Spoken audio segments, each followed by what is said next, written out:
Tonight we begin the first of a two-part series on native land claims.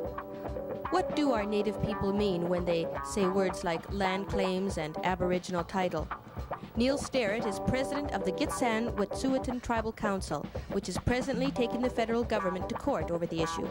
Tonight, a look at our native brothers and sisters who, by pursuing their own rights and claims, are at one of life's pressure points.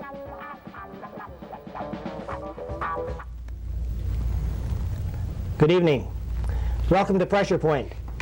My name is George Searcy. I'm your host for tonight. And our topic for this evening, the beginning of a two-part program on Indian land claims, an issue that grows larger and larger in the life of our country, an issue that we see dramatized in the kind of confrontation at Lyle Island, an issue that we see governments moving very slowly to come to terms with. We'll deal with that by speaking first of all to Alvin Dixon and to Neil Sterritt, and then by inviting questions from a group who are here in our audience this evening. Alvin Dixon is Native Ministries Coordinator for the United Church of Canada in the province of British Columbia. Neil Sterritt is President of the Gitxsan-Wet'suwet'en Tribal Council from Hazelton. Gentlemen, we'll turn the beginning of the program over to you, and Alvin, if you'll take charge from this point. Okay, George. Neil, maybe we should explore the words, the name Gitxsan-Wet'suwet'en. Tell us who they are and where they are. Sure. Alvin, the Gitxsan are the people who occupy the villages on the Skeena River north of Prince Rupert. There are 7 villages, and we're approximately 200 miles inland from Prince Rupert. The Wet'suwet'en are part of the Athabascan group, sometimes known as the Carrier, and they occupy 2 villages, Hagelget and Morristown. The main villages of the Gitxsan are Kispiox, Glenvowel, Gitanmax at Hazelton, Kidzigukla, and Gitwangah or Kitwangah. Gitxsan-Wet'suwet'en is a recent name change from Gitxsan Carrier. That's right. The Carrier Nation actually are the Athabascan people who go right from the northern Yukon all the way to New Mexico. The Wet'suwet'en are part of the Carrier group, but they are a distinct group within the Carrier, and they live very close to the Gitxsan and are distinct from the rest of the Carrier. Now you have a land claims action in progress. Could you describe to us what that land claims action is? Sure. The Gitxsan-Wet'suwet'en began to research for negotiations about 10 years ago, but in recent years felt it necessary to go to litigation. And so in October the 24th of 1984, we filed a statement of claim to sue the provincial government. It was 48 hereditary chiefs of the Gitxsan and Wet'suwet'en who are filing the suit against the province of British Columbia. It is for recognition. It's for the declaration that we're seeking is that the province does not have jurisdiction within the 22,000 square miles that belongs to the Gitxsan and Wet'suwet'en hereditary chiefs. How does that action differ from other land claims processes? Well, the claim that we have filed is based on ownership and jurisdiction. In other cases, generally speaking, you could say that they deal with use and occupation. That's something that many cases since the St. Catharines Milling case almost 200 years ago have characterized how we relate to the land as use and occupation. That simply isn't the way it is, and so our case is ownership and jurisdiction. The other distinction for our case is that the hereditary chiefs have filed the case. It's not a band council, it's not a tribal council who filed the case. It's the people who own the land, and that's quite unique. Now, is that action based on what we sometimes hear of as Aboriginal title? Yes, it is. That's what we intend to prove in court, and it is a title case. It deals with a claim over 22,000 square miles, the title of the Gitxsan and Wet'suwet'en hereditary chiefs over 22,000 square miles. The hereditary chiefs are how many in number? There's 48 48 plaintiffs in this case who represent all of the Gitxsan and Wet'suwet'en people. And how many people are there in the Gitxsan and Wet'suwet'en? There's, since the Bill C-31, there is, we're talking about a number approaching 9,000. The court action differs from other actions in that other tribal groups are pursuing their claims through negotiation. Could you tell us about that process? Well, the Gitxsan and Wet'suwet'en qualified as having a comprehensive land claim in 1977. There was a policy arose out of the Calder case when the Calder case was through in the Supreme Court of Canada. The Prime Minister of Canada, Trudeau, decided he had to make a political decision, and at that point land claims moved out of the courts into the political arena. That led to a policy to negotiate land claims. So we did our homework. We submitted a declaration and a map to the federal government. That qualified us to receive loan funding from the federal government to research our claim and to prepare for negotiations. We spent almost 7 years preparing for negotiations. And in the years leading up to negotiations, when we were ready to negotiate, it wasn't possible. And the reasons that it wasn't possible is that, first of all, the province of British Columbia have never entered into the negotiations with the Nisga'a. So they are not a party at the table. We knew that we would have to find a way to bring the province into the negotiation forum. Since that wasn't possible on that front, the Nisga'a have negotiated with the federal government unilaterally. We thought that that might be possible for the Gitxsan and Wet'suwet'en, but there are only 6 claimants at any given time in Canada, 6 claimant groups, and only 1 in British Columbia. Now, 2 years ago, the federal government reviewed their policy to up the number who would qualify to negotiate at a given time in British Columbia. After 1 year, they rejected the idea of having any more than 1 claimant in BC or more than 6 in Canada.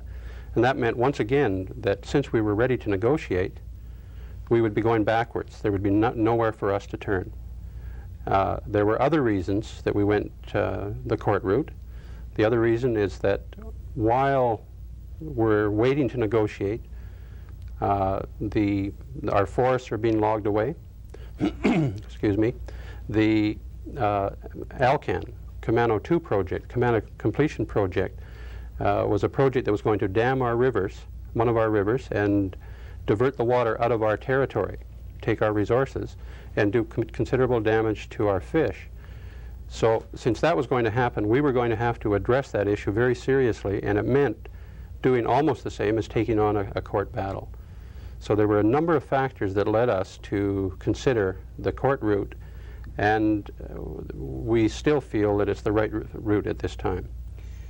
Now, if you achieve the measures that you're seeking through court action, will you still need to pursue some negotiation with the federal government? Well, there's no question that what we want to do is negotiate. I mean, that's the way to resolve this issue. Mm-hmm. But the province refuses to negotiate. And they are the ones who, under the British North America Act, or the Canada Act now, have title to the land and the resources according to the federal and provincial system. So they are the ones we have to sue, or they are the ones we have to negotiate. Since they refuse to negotiate, they refuse to back off, as you can see from the Mears Island case, from the Lyle Island case, from the way they've addressed themselves since we've launched our case. They refuse to negotiate. A success in court for the Gitxsan and Wet'suwet'en will lead to negotiations for the Gitxsan and Wet'suwet'en. George? Thank you very much, gentlemen, for introducing the evening for us. We're going to break now and have a few questions from our guests in the studio, and also from myself, to raise some issues that you've already addressed, perhaps, or some new ones. You raised and mentioned, Neil, the limit of 6 claimants across Canada and 1 in British Columbia. I think those were the figures that you mentioned. That's right. The guidelines that the federal government uses in terms of its own policy with regard to land claims, they say are 3. First, that they wish to hear the Indian claims. Secondly, they wish to respond with justice to those claims. And thirdly, in order that Indians might live fully on their land. Thirdly, they wish to respond in a way that does not interfere with the claims of other people living in the same area as the land claims. A couple of questions from that. They wish to hear the claim. Does that limitation of 6 claims across Canada and 1 in British Columbia so limit the claim being made that they can't fully hear the number of claims that are there? I think that would be correct. There, in fact, in British Columbia are 15 claims now accepted as valid comprehensive claims. That but there is only one tribal group attempting to negotiate, and that's the Nisga'a. And that would mean then that Nisga'a claim would have to be out of the way before the other claims can be made? That seems to be the schedule that the federal government is taking. They're only hearing 6 at a time. That's and right. 1 in BC. That's right. I have a supplementary question. Go ahead. Once the first 6 are out of the way and settled, can the next 6, say, conceivably be BC claims, or does it have to be Canadian? What's happening is that as each claim is negotiated, another claimant steps in. For example, the Cope settlement occurred, I think, about a year ago, and so another group stepped in and took over. In British Columbia, when the Nisga'a perhaps have negotiated, and my opinion is that those negotiations will go on for a long, long time because you have to have the province. When that is done, then it's hard to say whether another group will step in or whether that will be used as a model to settle all land claims in BC. And of course the Nisga'a say that's not what they want, that's not their intention, is to set the model. And we say the same, is that we must be party to our own negotiations. Mm-hmm. Let's open it up to other questions from Cliff, from Cynthia, from Rod, and from Dean. Do we have a question from one of you? Who would like to be first? Rod. Neil, is the federal government part of the your claim action? We have sued the provincial government. We've done that for very good reasons, as I've already mentioned, because they, under the Canada Act, have control of land and the resources. The federal government was deliberately excluded by us from that. However, the provincial government recently has filed a motion to bring the federal government into the action on their side as a party to the claim. As a matter of fact, that will be going to court shortly, and we will be arguing that the federal government should not enter into the claim on that, based on that motion by the province, and that we intend to give constitutional notice to the federal government on 4 levels, on Section 25, Section 35, 37, and Section 52 of the Canadian Constitution. They will have constitutional notice in that area. So it's, but in any event, in answer to your question, we're saying we do not have them in and we do not want them in. Okay, Rod, is that another question from the Dean? Yes, Neil, I read a newspaper article today that said the BC province is willing to see self-government come to be. I wonder what effect this would have on land claims. Well, when the British Columbia government is happy to have what they consider Indian self-government, I start to get worried, because they are talking about a municipal form of government. They are not talking about Indian self-government as we're talking about it. We're miles apart.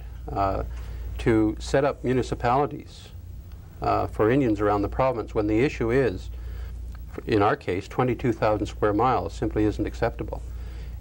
It's acceptable to perhaps some bands and to some tribal groups, but it is not acceptable to us. That situation is of concern to me. That raises a question. Does it make it difficult for the provincial government when Indian bands come with different points of view and force the government to face all the different points of view? Is that a part of the difficulty in terms of negotiation for them? It would probably be a convenience to the provincial government, in the sense that, you know, they would say, as the federal government used to, why don't you people get together? Because we don't really know what you want. But I think we have to deal with specific bands because our specific needs differ from region to region. We differ in language, we differ in our lifestyle and our tradition. So it's difficult for Indian people to assume what the government would like to see is kind of a one-party stance among Indian people. So, in terms of differences for Indian people, the bands are different, the cultures are different, the languages are different, the needs are different, the expectations are different. I have a question that comes from an article by Pete McMartin, written in the Vancouver Sun in this last fall. It was a series he was doing on the Chinese people in the city. And this is the third column in a series. If I could quote the first couple of paragraphs and simply get your response to it. Sure. At yesterday's luncheon of the Vancouver Chinatown Rotary Club, the guest speaker was a representative of BC's non-status Indians. He spoke emotionally of the institutionalized racism the native Indian has been yoked with by the white man. Segregated schools, denial of voting privileges, cultural degradation.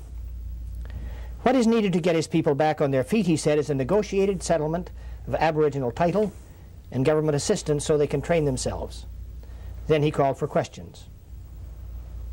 A Chinese man stood up and said, yes, native Indians as a group should strive to better themselves, but what, he asked, are native Indian people doing individually to find work, to take responsibility for their own lives? Would you care to respond to that? Sure. You see, Canada is a country with people from many parts of the world, and they came here looking for an opportunity. They brought their government, and the government set up certain laws. The Aboriginal people were already in places where they were making a living. They were thriving quite well. They were doing quite well. And laws were implemented that prevented Aboriginal people from making a living, say from burning the mountainsides to produce berries. Laws that prevented our people, for example, from taking fish right at their very doorstep and using it for more than food. They could only take those fish to use it for food. They could not take those fish and sell them. And yet there is a resource that's very important. Our people are not going to pull up stakes, and move to some other part of Canada to find an opportunity to do better, to leave the area they came from. That's where we were born. And the laws over the past 100 years, many, many laws have been designed to prevent our people from those opportunities. Land claims will address those issues. Land claims will address the issue of illegal, or of what is now considered illegal fishing right at our very doorstep. We know that we can turn our people around if we can create the opportunities, the economic opportunities right at our doorstep. The opportunity for a family to go down and to take fish for food and to sell it is very, very important to us. It's the right to life. And that is what's been denied Aboriginal people in British Columbia and Canada. So the gentleman is right, but in a different context. The Chinese community, the Ukrainian community, the Polish community, they have come here looking for an opportunity, and they're prepared to set aside some elements of their culture in order to advance, in order to do what they have to. We have not traveled, we have not moved. We're there and we're doing, and we have to make these changes. We'll do it in land claims. Alvin, would you care to respond as well? Just to further the argument, the reserves were established, isolating us, insulating us. Then we were educated by, well, basically the churches initially, in residential schools, removed from our traditional home, our family, our lifestyle. And then, laws were passed against our traditions, our customs, our cultural activity, all in a space of probably 50 years. Our language, basically, for most Indian communities, been destroyed among many of our people.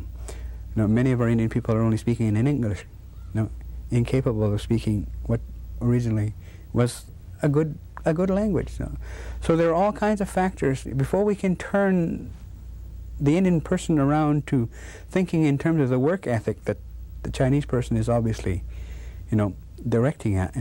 I think we need to have a look at where Indian people they're pushed before we can, think about working as individuals or even as a group to do something in an economic, social improvement sense.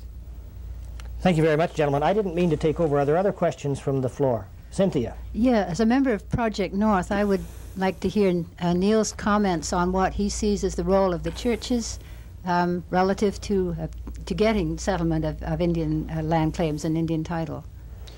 Well, the biggest job for Aboriginal people, and we're really, because of this court case, we're discovering it ourselves, is to get the message out to the general public about what our objectives are. We find that when we sit down, as we are here or in other places, and explain what our objectives are, how Native and non-Native people are part of those objectives, at that point, if people understand it, then they will support us. So we need to have support groups from all parts of Canada, people who will organize meetings, assist us when we try to have fundraising efforts. And we find that groups like Project North and other groups are invaluable to us to provide for some of those resources that we just don't have. We don't, we are about 9,000 strong.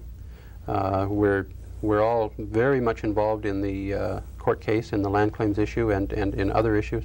And we need that help in other places, and that's provided by the churches. And I think the churches too, the United Church and the Anglican Church particularly, have been very specific in their support through funds and through spiritual and moral support. I think you'll note that whenever the Nisga'a approach a negotiation settlement, they bring their priests with them. Yes, that's true, and also the churches have taken official stands through their governing bodies in support of land claims. So there's no doubt about support from the churches. Thank you, Cynthia. Other questions? Cliff. Neil, two things. I'd like you to explain, you mentioned earlier that a number of years you've been involved in research for your court case and your land claims. And you mentioned the funds that were necessary to do this and where they came from. Perhaps you could explain that a little bit further? Yes. When a claimant group qualifies as having a comprehensive claim, assuming the funds are there, you also qualify for loan funding. In other words, the federal government has money that they provide to claimants. You sign an agreement, and it's loan funding. We have to pay it back, and that's the source of that money. That's the basis. That provides the money that we have needed to conduct the research that we had in mind to lead through to negotiations. There is no policy to provide for litigation. There is no money available for litigation, and that's why it's very difficult. We find ourselves in a difficult situation now. Further to that, then, the churches have mentioned the support that they've stated with regards to Native peoples and their aspirations in the claims area. We've seen a lot of support for the Mears Island case from bands and tribal councils, and we've seen it in the Lyle Island case. You mentioned earlier that you had presented your case and position to the bands and tribal councils. Do you have that kind of support from the other tribal groups? Well, the exciting thing about Mears Island and Lyle Island are that they're extremely high-profile issues. They were, I guess you could say, to a degree, confrontational. There was an important environmental element there that captured the attention of non-Indian environmental groups throughout Canada and internationally. So very high profile. Lots of, a lot of people prepared to come in and support. Our case has simply plodded along. We don't have a Lyle Island or a Mears Island. We have a court case over 22,000 square miles of territory. And we have had some moderate funding support, but not anywhere near the kind of support that have gone to the other areas. And so, I think it's all to the good for Mears Island and Lyle Island. I don't begrudge that. We simply have a big job to do to get the money that we need to carry on with our case. You've mentioned the different areas of support. There are some areas where you don't get support, and not the kind of, people who really disagree with the kind of thing that you're asking for, the kind of thing that's happening.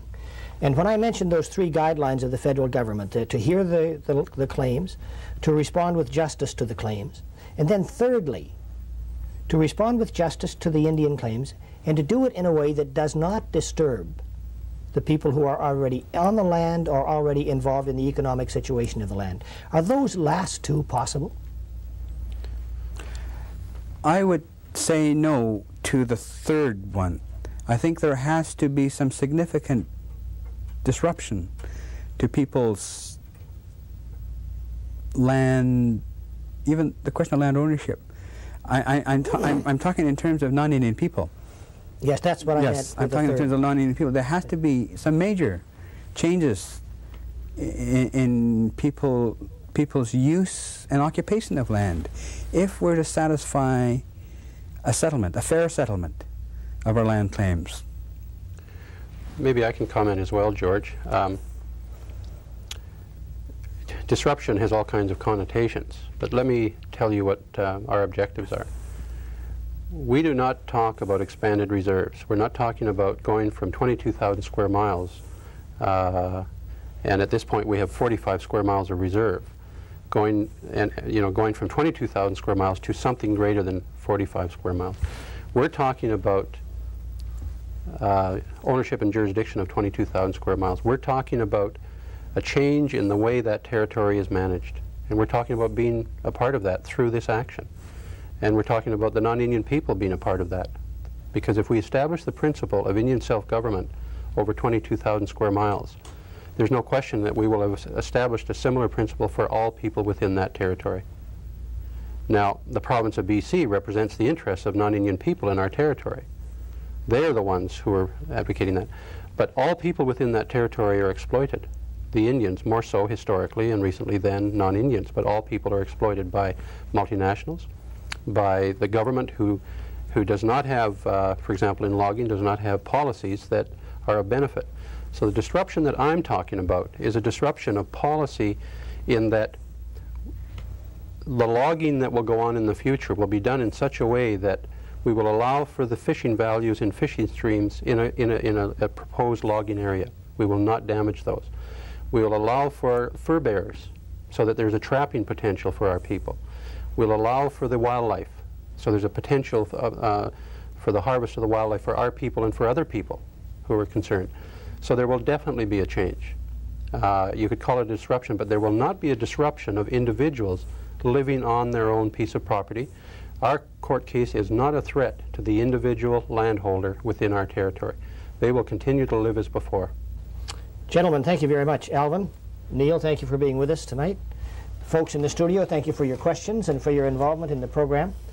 To you out there who are a part of the Pressure Point audience, thank you for being with us and for sharing this discussion. Tonight especially, I'd like you to watch as the credits come up, and when you see the address and when you see the phone number on the screen, if you feel that there are issues that have been raised tonight that have not been adequately addressed, if you feel that there are questions that you would like to have addressed to this audience, to these 2 gentlemen, or to the issue, we would be pleased to hear from you. And if you have questions of interest and urgency, issues that need to be further considered, then we'll see that we do that. And if you watch in your local churches, you'll see a sheet that outlines the Pressure Point programs to come, and watch for another program on this issue with your questions. Thank you very much for being involved tonight. Good night, and God bless you.